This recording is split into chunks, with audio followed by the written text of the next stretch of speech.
Welcome back. 2024 election update.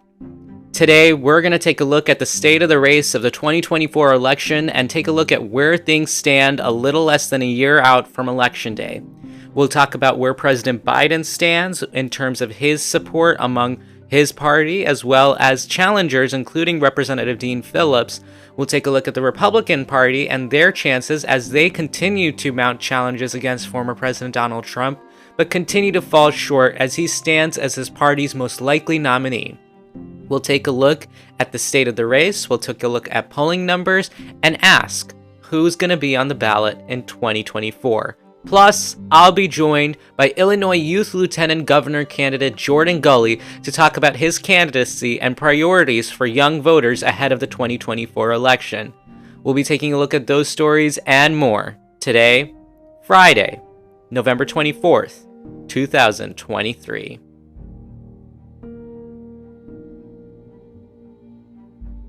From Ishan Media, this is the Ishan S. Show, a podcast about the interesting and ever-changing world of American politics. With me, your host, Ishan.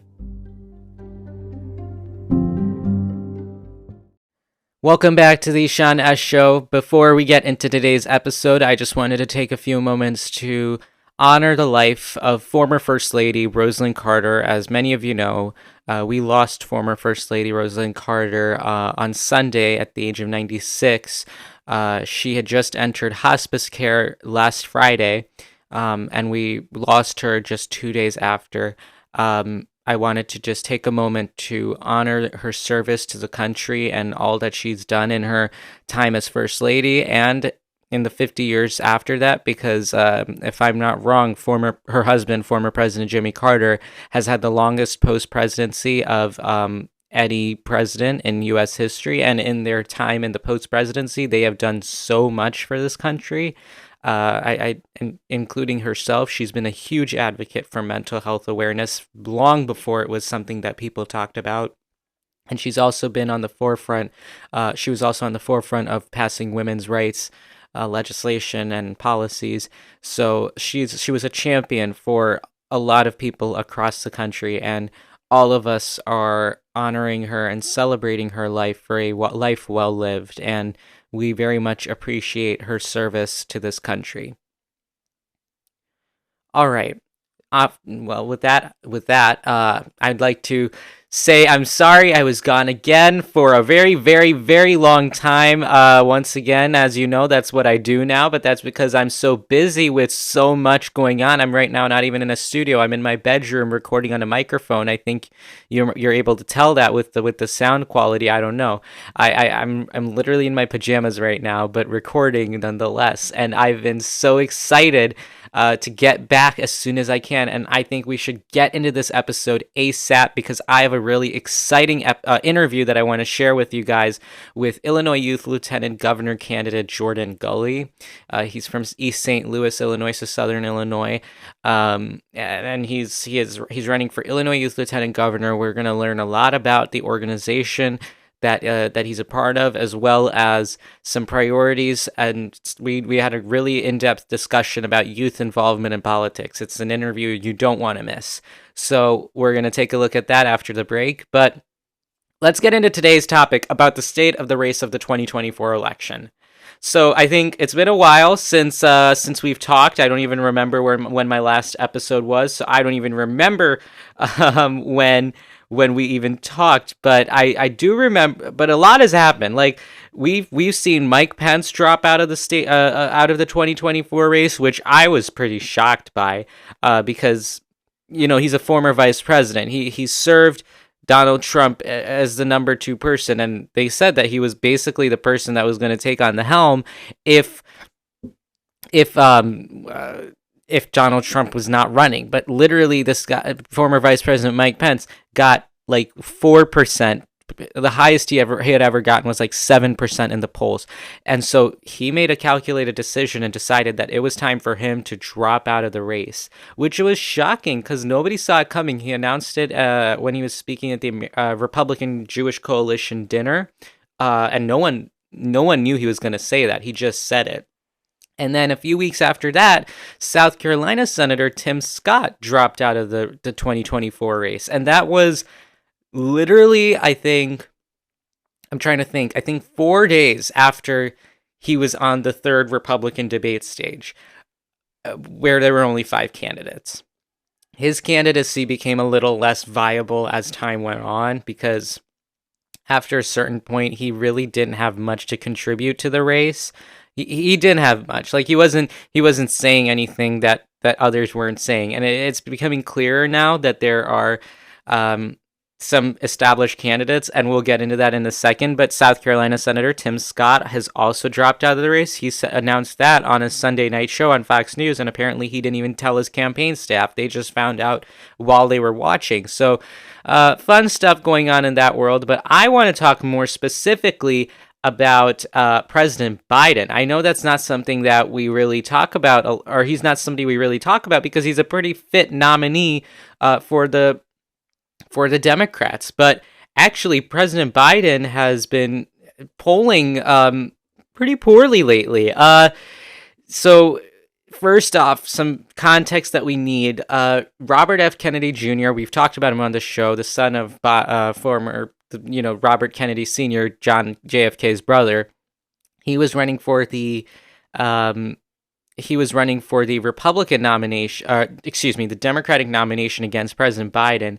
And then he changed over and decided to become an independent. And this Robert Kennedy, he's very pro-environment, affirmative action, but then he's very right-wing on a few issues. He's a vaccine skeptic. He's very hardline on immigration. So he's there's a lot that's been changing in the dynamics of the Democratic Party. And then Minnesota Representative Dean Phillips also announced that he was running against President Biden, although literally no one knows who Dean Phillips is. Like, I didn't know Dean Phillips until they were talking about him running for president, and they'd been talking about this for a really long time. He kept saying that he didn't want to run for president. He's been forced to run because nobody else will run, but it's pretty obvious that he wanted to run. And he's one of those Democrats from like a very tight district. So I'm surprised that he's running because he really can't even get his own job back because he's just announced today, I think, that he's not running for re-election.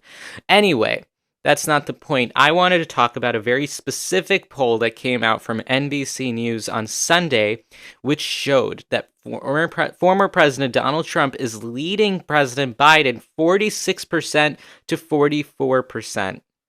It is the highest, it's the best that President Trump has ever done, and I think it's in the first time of the poll's entire history that President Trump has beat President Biden.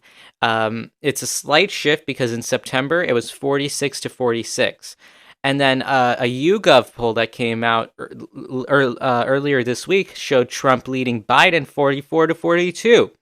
So what we're seeing right now is President Biden is really not doing a great job. His polling seems to be looking really bad. And for the first time, former President Donald Trump is actually beating President Biden, which is crazy to think about because he is not. This whole time, they've always run with President Biden with this assumption that he is the candidate that can take on President Trump. But the polling shows 46 to 44, 44 to 42, that President Biden is struggling. And many point to the Israel conflict as a reason for President Biden doing so poorly. According to a lot of numbers and according to a lot of what you see in the media, President Biden is losing a lot of young voters by being very, very in line with Israel. They're saying that his support for Israel right now and their defense of themselves has caused a lot of controversy, and because of that, President Biden is actually losing a lot of ground with young voters. According to another poll I remember, 70% of young voters, which is I think qualifies as 18 to 24. About 70% of those voters do not approve of President Biden's handling of the Israel conflict, which is mind-boggling because young voters are going to be the people they were the people that put Biden in the White House in 2020, and they're going to be the people that put Biden in the White House in 24. So this is a very stark reality that President Biden's living in because right now he has to meet the needs of swing voters who tend to be more pro-Israel, but he also has to get the support of young voters because he is a coalition. Republicans don't have a lot of coalitions they need to build. They just need to be able to hold their voters in line. Whereas Democrats tend to need to build a lot more coalitions because they have a very diverse group of people that they are trying to appeal to at different points. But right now is an example of how President Biden's coalition, two sides of them, are in diametric opposition to each other, and President Biden is now very clearly picking a point. Now, in the days since, President Biden has backed up a little. He is not publicly calling for a ceasefire in the conflict, but he is starting to tone down a little in his rhetoric, but they did agree on that 4-day ceasefire or whatever, a 4-day pause, excuse me, and to get humanitarian aid in and to free 50 hostages, which great news that they're freeing those 50 hostages as well as they're getting in that humanitarian aid. But it's these types of policies that President Biden is starting to pursue. And a lot of senators, a lot of members of the House are calling for a pause, so they're getting that. But I'm surprised by how poorly President Biden has suddenly done because of this conflict. And it's not like he was struggling before. Before that, he had poor approval numbers. Right now, he's approved by 40% only and 57% disapproved, which is huge. But before this, he was not losing to Donald Trump. This really changes the dynamics. And the reason I say this changes the dynamics is because in a Republican primary, things are starting to look a lot better for Donald Trump but at the same time, they aren't. And we'll talk about that because in the Republican primary, until last episode, I think we talked, Ron DeSantis was the number 2 candidate and second place candidate that Donald Trump feared. Now Ron DeSantis is failing and he's falling behind and he's doing really poorly compared to former UN ambassador and South Carolina Governor Nikki Haley, who's been shooting up in the polls. I mean, when I watched the 2020 Democratic primary, there was no candidate that had a linear trend in their success and a linear trend of their performance. Nikki Haley is the only candidate I've seen in a really long time who's had a linear trend going up. She's been doing very well against Ron DeSantis, not necessarily against Donald Trump, but no one's been doing well against Donald Trump yet. But she's the one that's been really pushing through that barrier right now. She's polling at 20% in New Hampshire to Donald Trump's 42%. She's polling in second place in the national polls. In a lot of national polls, she's polling at in second place. She is starting to consolidate a field and trying to show that she is the alternative to Donald Trump. Ron DeSantis is still a strong candidate. He's just in a very strong second or third place, whereas Nikki Haley is in a pretty strong set second place. And right now, she's just trying to prove that she actually has the momentum behind her. There are a lot of big donors after the third debate that happened a few weeks ago. There are now a lot of mega dollar donors who are ready to write checks to Nikki Haley, and they are. I'm not going to go into the names of the mega donors because I don't expect many of you guys to know, and I don't really know a lot of them myself.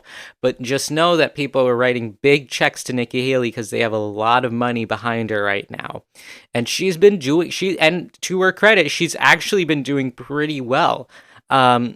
She has been caught up in a few issues such as abortion, where she is not necessarily appealing to the right wing of her party, but she is thinking more of as a general election candidate. And it works because of all the candidates right now, Nikki Haley is doing the best in a head-to-head matchup against Joe Biden, beating him clearly out of the margin of error, which is exactly what you want as a general election candidate. It's just as a primary candidate, a lot of primary voters who support Trump are not thinking like that. They are just thinking of how they can get Donald Trump. Why should they opt for Trump light? So that's where Nikki Haley is, and Ron DeSantis has been falling and falling and falling. Like, I read about an article just I think Tuesday about how last week his super PAC and his campaign, or not his campaign, some committees, a bunch of people backing him had a meeting, and their meeting was about how they can combat Nikki Haley's rise. And then they start just fighting again. They just start fighting each other. Ron DeSantis' campaign is in shambles right now, and it's not doing really well. the only good news that DeSantis has had lately is that the governor of Iowa endorsed him. Kim Reynolds, she's a name that I'm sure we've talked about before. Oh yeah, she delivered the State of the Union response a few years ago, I think. Um, she endorsed Ron DeSantis, and governors of Iowa don't generally endorse in the Iowa caucuses, but it's a pretty big deal that she did this time, so it works out well for her, for him, excuse me, for Ron DeSantis. But Nikki Haley is getting support from money, and the money is what matters more than the political endorsements sometimes, because she is making a $10 million ad buy, whereas Ron DeSantis is spending $500,000. I know, two really big sums of money. It's just one is definitely 20 times bigger than the other. So that's where things stand in the Republican primary. Donald Trump is still the top candidate, and President Biden is struggling. Where do things look a year out from Election Day? Well, I still think that President Biden and President Trump are going to be the nominees on our ballot in a year. I just wonder about the viability of these candidates, because I haven't even talked about Joe Manchin yet. Joe Manchin announced that he's not running for re-election, and he's currently mulling a third-party run for president. And Joe Manchin, you might remember, is in the center. He's not necessarily, he's a Democrat, but a Democrat from West Virginia, and we know West Virginia is very conservative. So he's a very centrist Democrat. He's a pro-life Democrat. Like, that's the type of Democrat that we're thinking of. And he is very dissatisfied, he said in an interview, with the two-party system and how people are going to the extremes, yada, yada, yada. But he is currently thinking about it. And I'm just trying to think with Robert Kennedy here, Joe Manchin here. Jill Stein announced that Jill Stein is the Green Party lady who ran in 2016 and is the reason that Hillary Clinton lost. She's running. All these people are running right now, and I'm wondering, a year from now, even if Nikki Haley is the nominee, or Ron DeSantis is the nominee, or just maybe in some crazy world, Dean Phillips is the Democratic nominee, whatever is going to happen, it's going to be a very divided and tight election. I don't think people are good, because like Robert Kennedy, for example, he is getting 22% in the polls when with Donald Trump and Joe Biden. Like, they're both losing support to Kennedy, which is crazy to think about, because no candidate has done this well since whenever Bill Clinton ran. Bill Clinton won with 42% of the vote because there was a very strong third-party candidate. The name is slipping my mind right now, Bob Dole, I think. He's right now doing that. And I think that is something that we have to really think about, because a year from now, there might be 5 very prominent candidates on the ballot, and that's going to result in a lot of vote splitting. And because of our electoral college system, with the winner take all, people might be winning the vote with less than a majority in each state, and that's going to be interesting to watch. So where are we a year out from Election Day? Well, I used to be a lot more confident in President Biden's ability to win a second term. Now I'm not as confident, but I'm not as confident because Donald Trump is suddenly stronger. I'm not confident because there's so many things despite Donald Trump that are happening that are really compromising Joe Biden's ability to win. So if Donald Trump wins next year, it's not going to be because he did anything remarkable. He's not. He has 4 criminal cases going on. He very likely is going to be in trial for so much of next year. He's not an impressive candidate doing anything.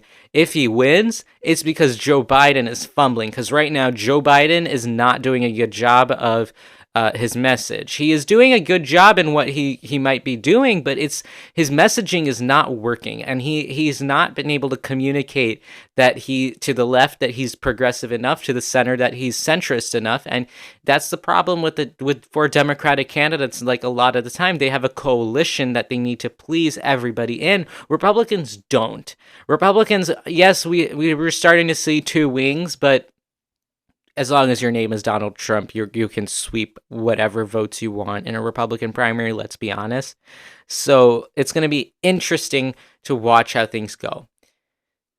All right, that was a look at the 2024 race. It was just me babbling for the last 18 minutes, but that's okay. I love doing this sort of thing. And I think I'm going to make this a little more regular now. Like, we're going to start to do some more 2024 analysis episodes because a lot of stuff keeps going on, and I really do want to talk about it.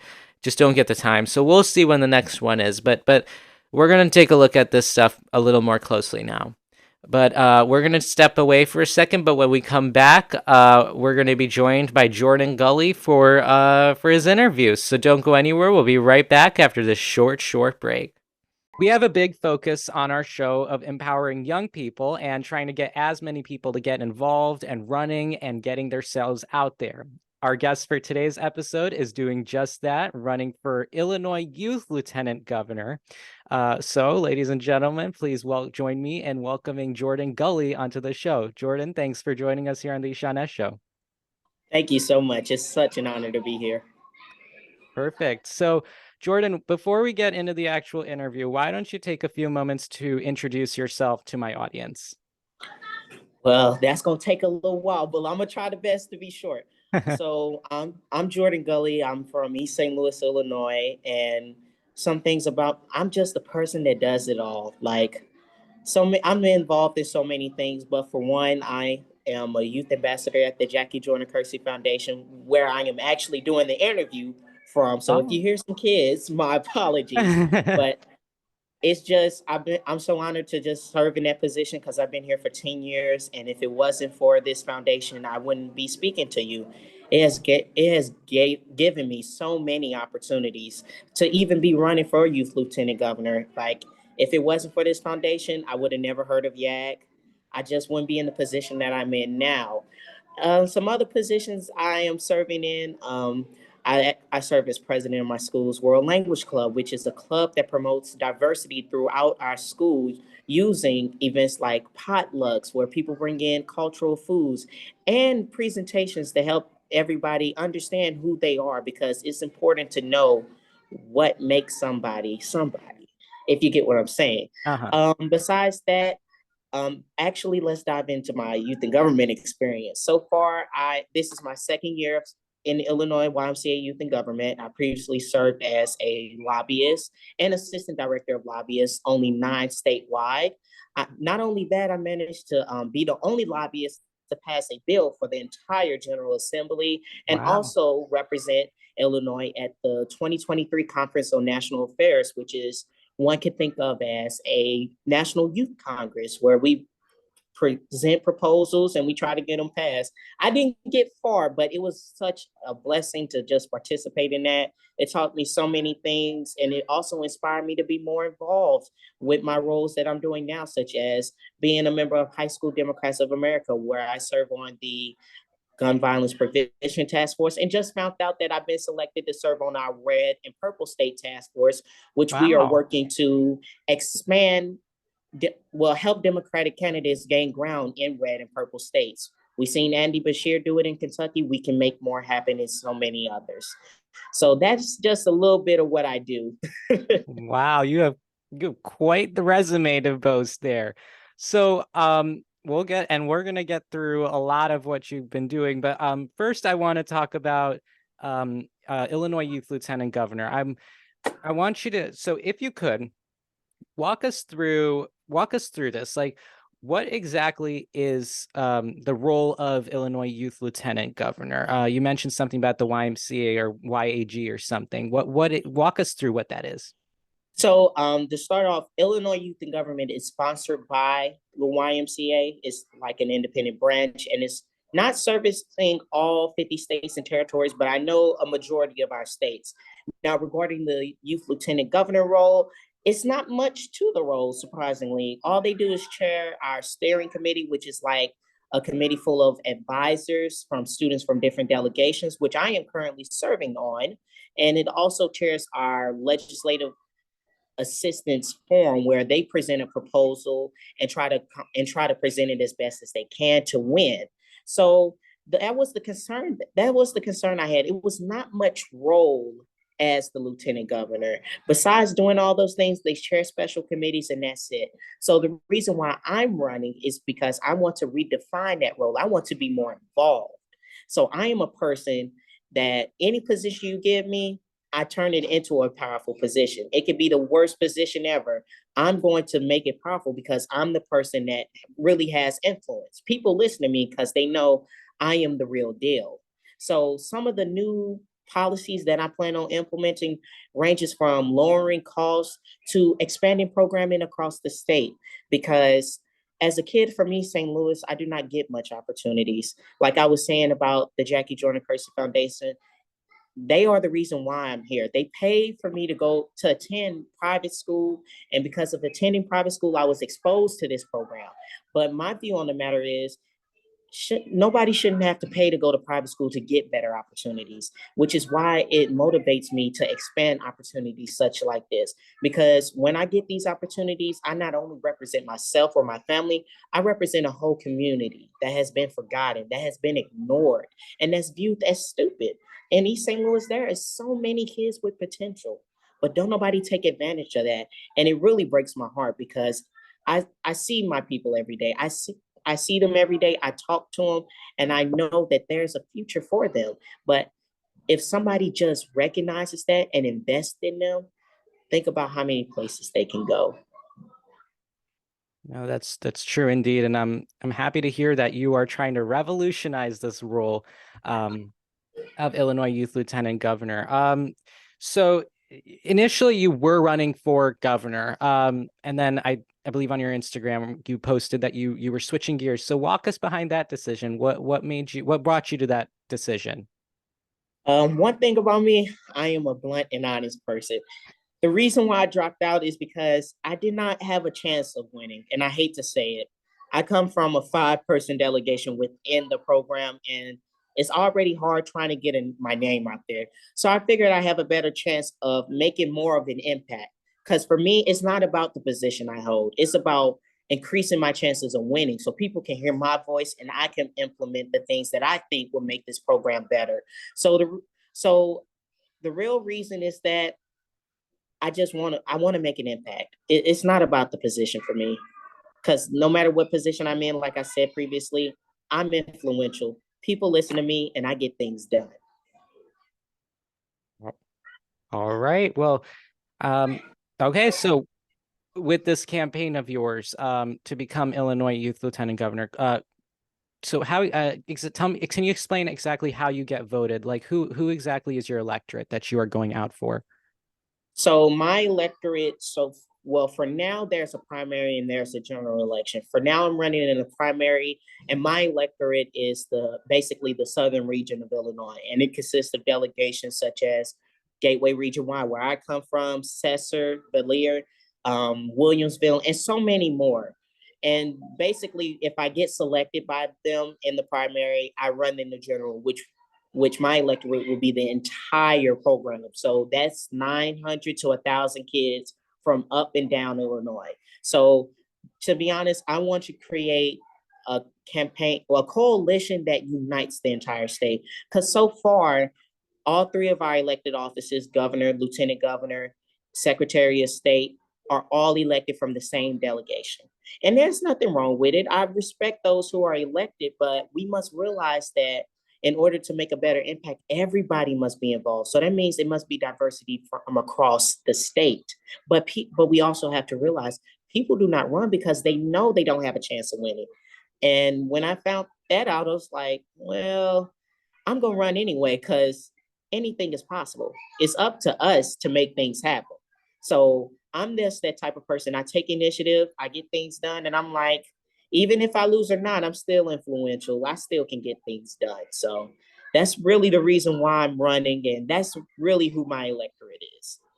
It's notable for sure. What has your experience been like on the campaign trail so far? What does it look like? How are your interactions going in and trying to whip those votes? Well, so far, it's not much opportunity for me to campaign. And the reason I say that is because we only have 2 events where we really gather the entire electorate, and those are our pre-legislative sessions where we hold across the state. Our previous one was held on the first Saturday of November at Cesar High School.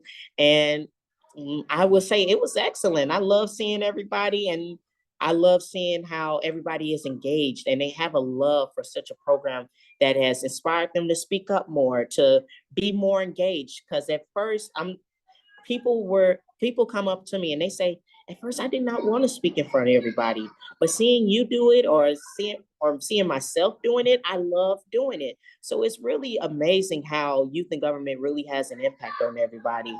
And some of the ideas that I want to introduce is expanding more opportunities for candidates to meet their electorate, such as having town halls between pre-ledges or more events where students can gather and listen to one another speak and listen to their concerns.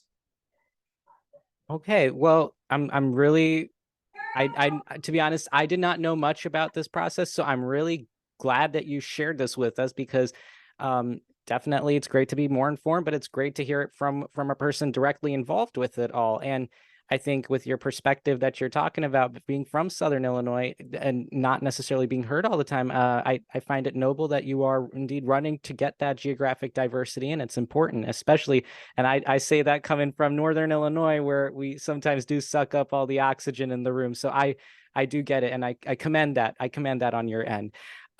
Okay, let's get into some politics because we love talking politics here on the Shana Show.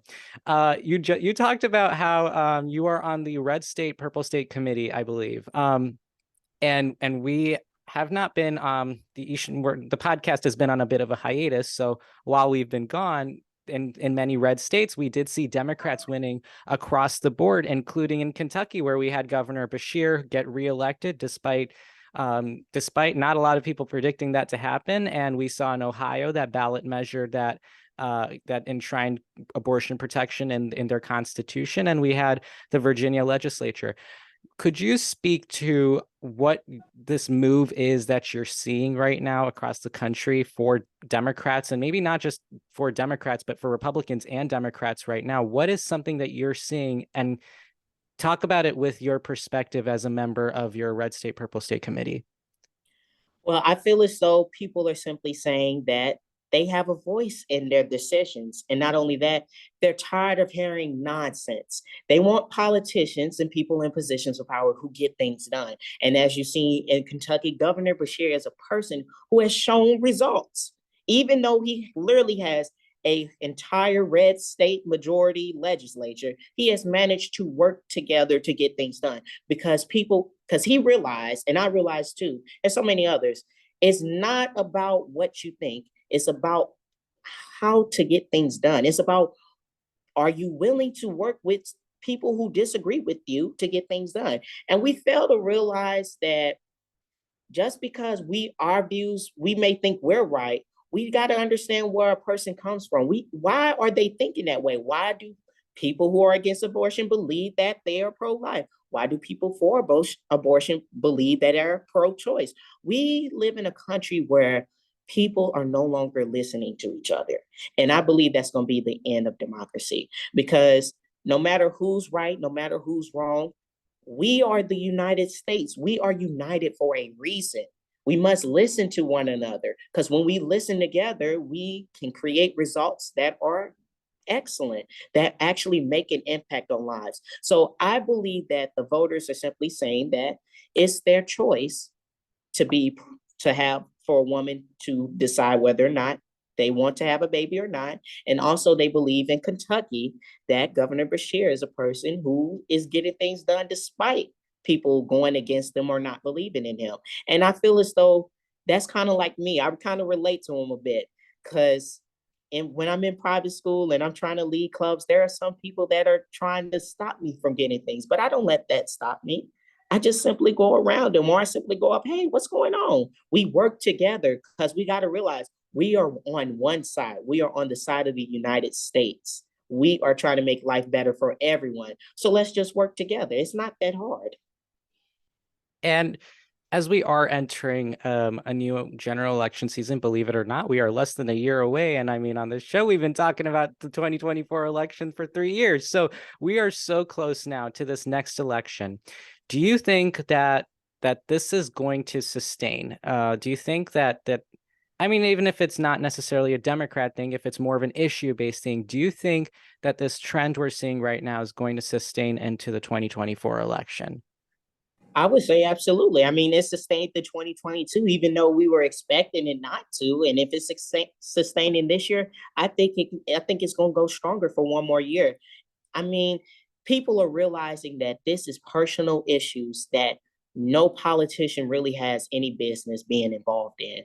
And I believe personally too, at the end of the day, it should be a decision between a woman and her doctor. And at the end of the day, nobody is saying, "Oh, we're for women having abortion." It's just simply it's none of our business. But also we have to realize Republicans are so pro-life. Why do we have communities that are impoverished? Why do we have communities that are being ignored? Why are teachers spending their own money to get school supplies for their students who can't afford it? We got to realize that one side is being hypocrites. You want a baby to be born, but you're not making sure that baby is going to have everything he or she needs to be successful in life. So I feel as though Republicans, if they're gonna be on that, they're gonna be about that talking, they gotta be about the action too. All right. I mean, we have heard that from other officials also on the show. It's an echo that's been sent, or it's a sentiment that's been echoed for a while now. We'll continue to keep an eye on all of that. So let's switch back to your campaign, because you're also in the height of election season on your own. So I know you talked about some of those priorities, and you talked about the issues here. Beyond those things, what are some other issues and priorities that you are going to be advocating for if you're elected, or while you're running, even while you're running, actually, even while you're running, and if you're elected, what are some issues that you're going to be advocating for and fighting for in conjunction with the 24 election? Um, I believe, well, to be honest, with youth in government, they try to be as nonpartisan as possible. But I believe as though there's a way to be nonpartisan while making sure students' voices are heard. So one of the things that I would like to introduce, if when I become your next youth lieutenant governor, is focusing on youth advocacy, creating a youth advocacy program where delegates are engaging in advocacy training and have the opportunity to go to the Illinois State Capitol and lobby legislators. And not only that, I want to work on professional development as helping the delegates of Illinois Youth in Government better understand their roles. And not only that, I would love to see a opportunity for delegation leaders like myself and so many others get together. And one of the ideas that I was looking at is called a delegation leaders retreat that is actually going on in Michigan Ag that they host, I think, every year. I'm not for sure, but it's basically a program where they're expanding connections. That is one heavy thing that I'm focusing on: expanding opportunities, expanding connections. It's about making life better for delegates of youth in government, not only the delegates of youth in government, but the youth of Illinois, because it's important to have hands-on engagement like youth in government to help those understand civics education. Because we wonder why people don't vote is because they feel as though they don't have a voice. And I deal with that in the Black community all the time, especially with adults. And I have to tell them the reason why you don't have a voice is because you're not participating in democracy. I tell them always, Barack Obama, he was not able to get everything done in 8 years that he wanted to, but he managed to get some things done because you voted. But he could have got more done had people voted in 2010. People fail to realize midterms are also important too, because it's that legislative branch. The legislative branch really controls things. People always think it's the president, it's the governor. No, it's your senators, your state senators, the US senators, the House of Representatives. It's those who really control the game. Yeah, I mean, that's something that we've been shouting from the rooftops here at the Jana Show for as long as we can remember. I so appreciate your message about the fact that, you got to vote. Like, it's not even that you got to vote, you got to care. Turning on CNN, Absolutely. turning on CNN, turn on Fox News. It doesn't matter what side of what party you're in. The fact is that you need to pay attention. And when people complain, I find it funny when people come to me complaining about something that they don't necessarily like going on in the government. I say, well, you should have voted. You should have knocked on more doors. You should have taken ownership. And I think your message of us as everyday citizens taking ownership of our country in that sense and trying to take action. It's a good message. Good for you. But going off of that, you have a lot of things to say. You have a lot of you have a lot of interesting ideas. I mean, it's youth lieutenant governor today, but where do we think we're going to be seeing you tomorrow? Where do you think I'm going to hear your name in the headlines in the next few years? To be honest, a lot of people say this. I am a very ambitious person. Like I actually want to go into politics, and I tell people I am going to be president of the United States. But the reason why I say that is because not only because of me, I know I'm capable of getting things done. It's because of my community. Like I was saying in the beginning, I'm from East St. Louis, Illinois. East St. Louis used to be the fourth largest city in the state of Illinois back in the 50s. But because of economic depression and leadership not doing its job to stabilize that, people have left the city. Crime is at an all-time high, and it's ridiculous. Some people don't even feel comfortable walking in the city at night. And I hear so many people say, when you graduate high school, leave East St. Louis. Don't come back. And I'm like, don't come back.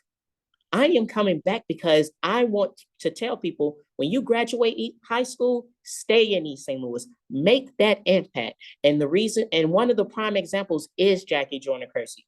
She is the greatest female athlete of the 20th century, and still holding the world record for the heptathlon. She could have went anywhere. She could have stayed in Los Angeles. She could have went across the world, but she came back here. She came back to East St. Louis and built an entire community foundation that serviced at least 10,000 kids, if not more, annually. And that's my inspiration. If she can do that, I know I can come back and make that needed impact as well. Well, I'm hearing you say all this stuff. I feel like I'm talking to somebody. I should get your autograph because I feel like I can sell that in a few years. Thank Um, you. well, I think we're almost out of time, but before we really do wrap things up, I had one last question, which is what do you say? And I know you are saying a lot about this and you're a pretty big advocate for it, but what do you say to people and specifically young people who are interested, maybe not just in YAG, but in general, just who to somebody who is curious, to somebody who's angry, to someone who's excited about politics? What do you say to them? What's your message? My message is get involved. Get involved. Because if you want that change, you want that justice, you want that progress to happen, it's with one vote every time. That's why you always hear every vote matters because it does. In some elections, actually, and I want to say in a Texas county, if I'm wrong, my apologies. In a sheriff's race, one candidate won by a vote. One candidate won by a vote. And there's plenty other instances, but it goes to show every vote matters because if you don't vote, why are you complaining? You're being a hypocrite. I tell it like it is. You are being a hypocrite if you're not doing what's needed to make that change. Like if somebody take your chips, I know you're gonna get your chips back. You're gonna do something about it. So if the world you're living in and you feel as though it's not great, make that impact. Vote. That's my message.